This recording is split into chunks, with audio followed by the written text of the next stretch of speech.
Good evening, I'm Keisha Butts with a CTV News update. A scary scene in Laurel this morning. A pedestrian walking on a sidewalk near Buckingham Court and Bowie Road is struck by a car. It happened around 9:30 in a residential neighborhood. Police are releasing few details, but the victim is said to be a male. A badly damaged sedan was seen towed away from the incident. No information has been released on the driver or the victim. Authorities were on the scene for hours investigating the incident.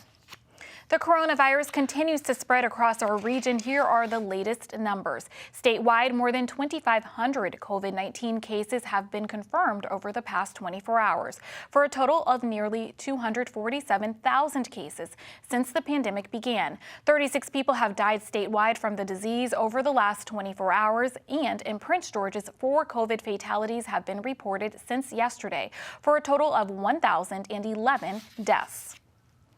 As the COVID vaccine rolls out across the country, one of the nation's top leaders receives his shot this morning. Vice President Mike Pence, along with Second Lady Karen Pence and Surgeon General Jerome Adams, were vaccinated for COVID-19. The first of 2 shots were administered by medical staff at the Eisenhower Executive Office building today. I didn't feel a thing. Well done, and we appreciate your service to the country. Karen and I wanted to step forward and take this vaccine to assure the American people that while we cut red tape, we cut no corners. Pence will have to receive a second shot in 21 days. As families across Maryland finalize their holiday plans, Governor Larry Hogan has one simple message: you are safer at home. Hogan issued an emergency order yesterday requiring Marylanders to limit non-essential travel. Anyone who travels from or to Maryland must receive a negative COVID-19 test or quarantine for 10 days. The governor is also urging residents to refrain from non-essential activities and holiday gatherings with people outside of your household. It doesn't impact people that are driving to and from the states in the region. We're talking about flying out of state or traveling to places that are outside of our region. People, obviously, we have hundreds of thousands of people that travel every day from Maryland to D.C. and back again. Same thing with Virginia. President-elect Joe Biden has announced 2 new additions to his cabinet. Congresswoman Deb Haaland of New Mexico has been tapped to lead the Interior Department. If confirmed, Haaland would be the first Native American cabinet secretary. Biden's other pick is 44-year-old Michael Regan of North Carolina to head the Environmental Protection Agency. If confirmed, he would become the first Black man to head the EPA. You may not recognize her face, but her calculations helped revolutionize the way you travel today. 90-year-old Dr. Gladys Mae West was one of the first mathematicians to help develop what's now known as GPS, the technology that helps us navigate where we're going. West, who grew up poor, was able to get off at the family farm when she got a scholarship to study math.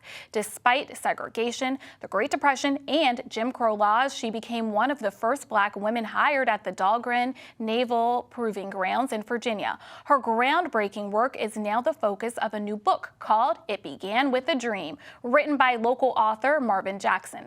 Patricia Vallone recently interviewed both of them. This is the foundation of our current GPS. What does it mean to you on a personal and emotional level to know that you had your hands in this first? It's still mind-boggling to think that I was working on something that has made a difference in the lives of so many people.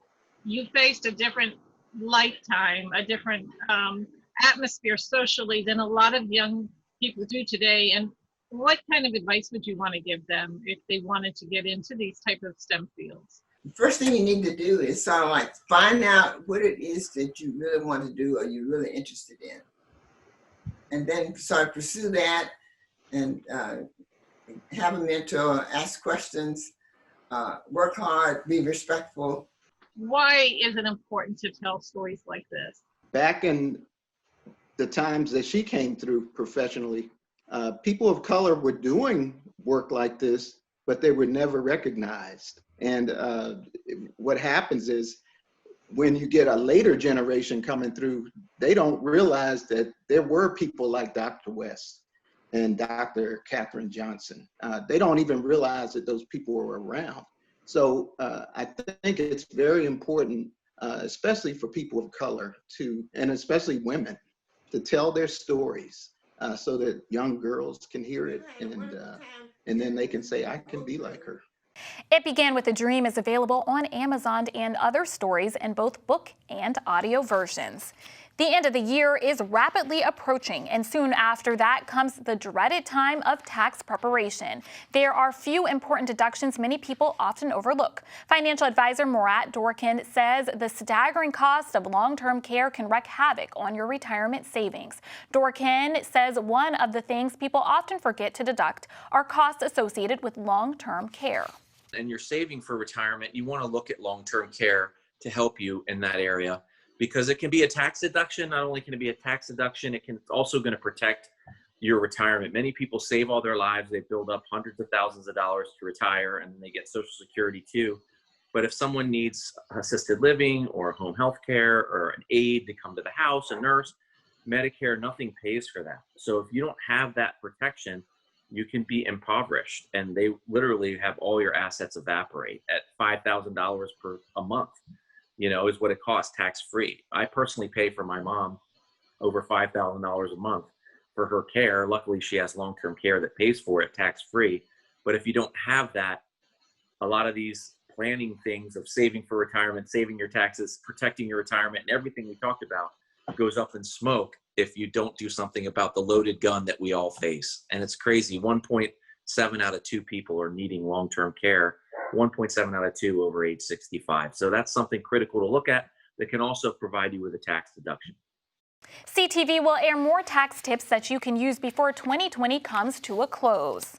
A familiar face is running for state comptroller in 2022. Delegate Brooke Learman of Baltimore City made the announcement virtually yesterday. Learman says she plans on closing the racial wealth gap in Maryland. She also wants to address financial insecurity, provide resources for housing, and she plans on making government spending more transparent. Learman is the first to start campaigning. Current comptroller Peter Francho has announced he is running for governor.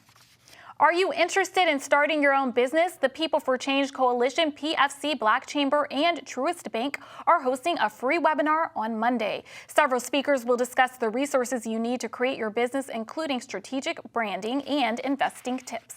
Oftentimes, young entrepreneurs, businesses have great ideas and great solutions to real problems, but those businesses never get off the ground because they lack the resources and tools to actually get going. Wouldn't it be nice to attend a workshop, get the right tips and tools so that when you launch the business, you're on the right track, that you have the right banking tools, that you legally formalize the business in the proper way. The event is Monday night starting at 6:30. To register and for more information, visit pfccoalition.org. Maryland universities reach agreements to release hundreds of students from leases after a 4-month-long battle. UMD College Park is planning to sign an agreement with Medco to release students from their leases. Students who had signed contracts to live in dorms were not held responsible for payments after the pandemic shuttered in-person learning. But those who had signed up to live in Medco-owned properties were unable to get out of their leases. The city of Mount Rainier is lending a helping hand this Christmas. It plans on giving away at least 1,000 holiday meals to families. The meals will include a turkey or ham, cake, and stuffing mix. The food distribution will be next Wednesday from 3 to 5 p.m. at the Mount Rainier Police Department. I believe it's critical. And I believe, this is a Melinda Miles belief, that more of this is going to be needed. I participated with the Prince George's County Mayors and the County Exec's Office this past Monday. And my understanding is that the food supply that we have been so graciously receiving from all over the county may run out between now and the end of January. And if that becomes the case, it's going to be a greater need than ever. To register for the event, visit Eventbrite and search for the City of Mount Rainier. Miles also says the city will give away toys and coats to children at 2 elementary schools in the area.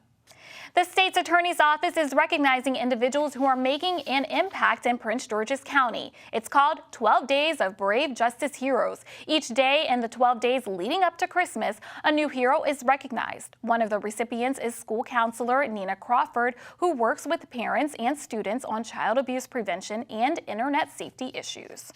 So no matter at the end of the day, this is truly my heart's work. I've thought of other things to do with myself. I don't want to do it. I want to be in the school building with the children, helping them and their families. That's where I think bravery starts. It starts with that heart. It starts with that love. It starts with that compassion. And all of these individuals have displayed that. And they are, heroes to our community. And we wanted to share them with our entire community. We'll highlight more brave justice heroes in the coming days. Children, don't pout or cry because Santa Claus is still coming to town. That's according to Governor Larry Hogan. In a special emergency order, Hogan announces that Kris Kringle, his elves, and reindeer are exempt from state's COVID travel policy. According to Dr. Fauci, who I was on a Zoom with earlier this afternoon, quote, Santa Claus has a lot of good innate immunity from COVID-19. And so due to this immunity, it is unnecessary for Santa and his affiliated elves and reindeer to comply with the public health orders. Santa says he will be wearing his mask, and he asked me to remind all the kids out there to please remember to leave the milk and cookies out as always.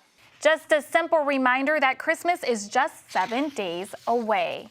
Underdogs win. That's what Coach Ron Rivera said after his team beat the previously undefeated Pittsburgh Steelers a few weeks ago. That was the same mantra against San Francisco last week. And the underdog mentality continues at FedEx Field this weekend as the Washington football team takes on the favored Seattle Seahawks. For so long, this team has really been down, and because of that, you're considered the underdog. We have an opportunity to rise above it. And that's what I think our guys are trying to do. They relish that opportunity. Again, it's another really good football team coming in with a number of really good players, and we've got to be able to handle it. Coach Rivera, he'll tell us before a game, nobody gives us a chance to win this game. And that really fires us up even more because we know who we got on the team. We know what we're capable of. So we just looking at it like they crazy for counting us out because we know how we're going to come out and play. I believe the underdog mentality allows you to play fast and fearlessly, and that's what this team has been doing over the past few weeks, and has been a huge part of our success is to be able to go out there with nothing to lose. We're taking it day by day, practice by practice, and game by game. I feel like that's what's gotten us this far. We've kept our heads down and we've worked really hard. Coach Rivera just spoke on today, how far we've come. Oftentimes you focus on how much further you need to go, but you don't appreciate how far you've come. But we're not just relishing in how far we come. We want more. We want to continue to improve. And we have another opportunity to do that against a very good team on Sunday. The teams kick off at 1 p.m. Now for your weather forecast. Tonight, partly cloudy and cold with lows around 24 degrees. Saturday, partly sunny with highs near 41. Sunday, a chance of rain or snow, highs in the 40s. Monday, partly sunny conditions with highs around 47 degrees. And now for the community calendar. You're all invited to attend CTV's annual holiday open house. This virtual event is next Tuesday, December 22nd at 6 p.m. We are looking forward to seeing many faces that we have missed dearly. Make sure to RSVP by December 19th. For more details, email onichuku@pgctv.org. And that's our CTV News Update. I'm Keisha Butts. Have a good night and stay safe. I used to drive an ambulance as an EMT, and I've always tried to be a safe driver. If people knew what I know, lives could be saved. In my car, if I see a truck or bus taking a turn, I know to take my time. When big vehicles turn right, they may swing wide to make the turn. If you try to sneak in, well, it's a lesson you'd rather not learn the hard way. When trucks and buses turn, let's you and I wait. It's our roads, it's our safety.